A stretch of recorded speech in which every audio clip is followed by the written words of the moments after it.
اگر تمہارا بھائی کسی گناہ کے کام کو سر انجام دیتا ہے تو بجائے غصہ کرنے کے اس کے ساتھ نرمی والا رویہ رکھو اور اس پر تنقید کے لیے تلخ الفاظ کا استعمال مت کرو۔ اگر وہ توبہ کرے تو تمہیں اسے معاف کر دینا چاہیے۔ اگر تمہارا بھائی ایک دن میں 7 بار گناہ کر کے 7 بار تم سے یہ کہے کہ اس نے توبہ کر لی تو تمہیں ان 7 بار ہی اسے معاف کر دینا چاہیے۔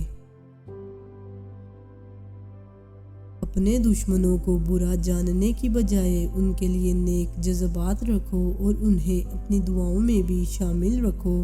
یاد رہے کہ اللہ سبحانہ تعالیٰ نے کسی بھی بد کو اس وجہ سے کبھی رزق دینا بند نہیں کیا کہ وہ گناہ کرتا ہے۔ اللہ سبحانہ تعالیٰ تو نیک اور بد دونوں پر ایک ہی بادل سے بارش برساتا ہے۔ اگر تم لوگوں کی تعریف کو اپنے ذہن میں رکھے بغیر کسی نیک عمل کو سر انجام دو تو اسے واقعے میں نیکی گنا جائے گا۔ برباد ہو جائے وہ شخص جس کی تمام تر کوششوں کا مقصد صرف اس دنیا میں کامیاب ہونا ہے اور وہ آخرت کے لیے کوئی تیاری نہیں کر رہا بلکہ اس کے نامہ اعمال میں ڈھیروں گناہ بھی موجود ہے۔ ایسا شخص قیامت کے روز اپنے گناہوں کے بے شمار بوجھ سے نجات نہیں حاصل کر پائے گا۔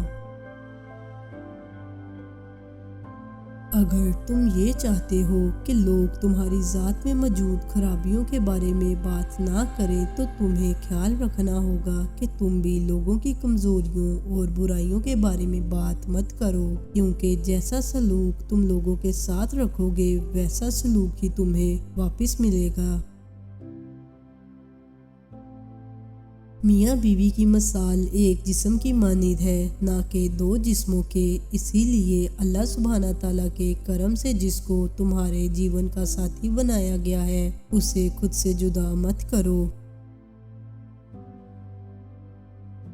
انسان کو کسی بھی کام کے لیے مائل کرنے والی شے آنکھ ہے اور اس آنکھ کی وجہ سے ہی انسان کا سارا جسم روشن ہوتا ہے۔ اگر یہ آنکھ اللہ سبحانہ تعالیٰ کے احکامات کی پیروی کرتے ہوئے ارد گرد کے معاملات کو دیکھے اور یہی آنکھ سارے جسم میں اندھیرے کا سبب بھی بنتی ہے، اگر یہ نفس کے مانتے ہوئے چیزوں کو دیکھتی ہو۔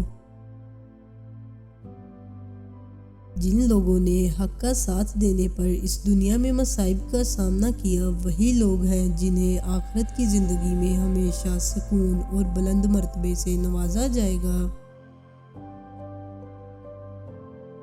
جو شخص بدی کے کاموں میں ملوث ہو تمہیں اس سے مقابلہ بازی نہیں کرنی چاہیے۔ اگر کوئی شخص تمہارے دائیں گال پر تھپڑ مارے تو تمہیں اپنا بایاں گال بھی اس کے آگے پیش کر دینا چاہیے۔ اگر کوئی شخص تم سے قرض مانگنے آئے تو تمہیں اسے انکار نہیں کرنا چاہیے۔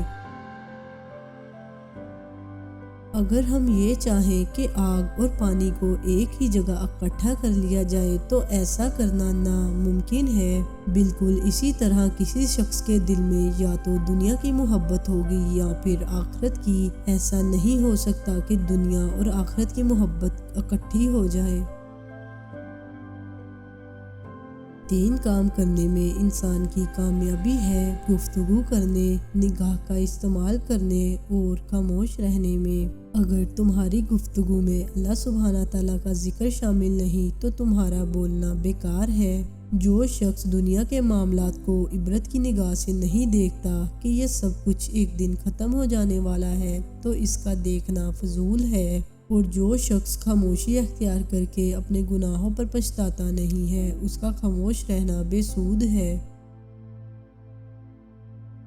اگر تم کسی قربان گاہ پر موجود ہو اور اپنے حصے کی قربانی دینے والے ہو لیکن تمہیں یاد آ جائے کہ تمہارا بھائی تم سے ناراض ہے تو تمہیں اپنی قربانی کو روک کر فوراً گھر واپس آنا ہے اور اپنے بھائی سے گلے مل کر اس کی رنجش کو دور کرنا ہے، اور جب وہ اپنے دل میں کوئی بات نہ رکھے تو پھر اپنی قربانی کو قربان کر دو۔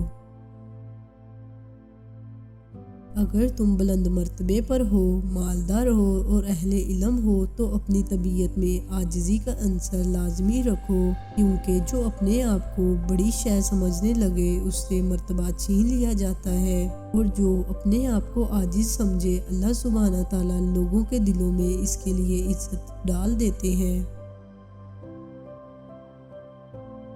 جیسے کسی بھی کھانے کے ذائقے کو لذیذ بنانے میں نمک کا بہت عمل دخل ہوتا ہے، ویسے ہی اپنی طبیعت میں خوش اخلاقی کا عنصر لازم موجود رکھو تاکہ لوگ تمہاری موجودگی سے خوش ہوں۔ اگر تمہاری بیویاں اپنی عزت کی حفاظت کرتی ہیں اور حرام کاموں میں ملوث نہیں ہیں تو پھر ان کی چھوٹی موٹی غلطیوں کو درگزر کیا کرو اور انہیں ایسی معمولی غلطیوں پر طلاق مت دو۔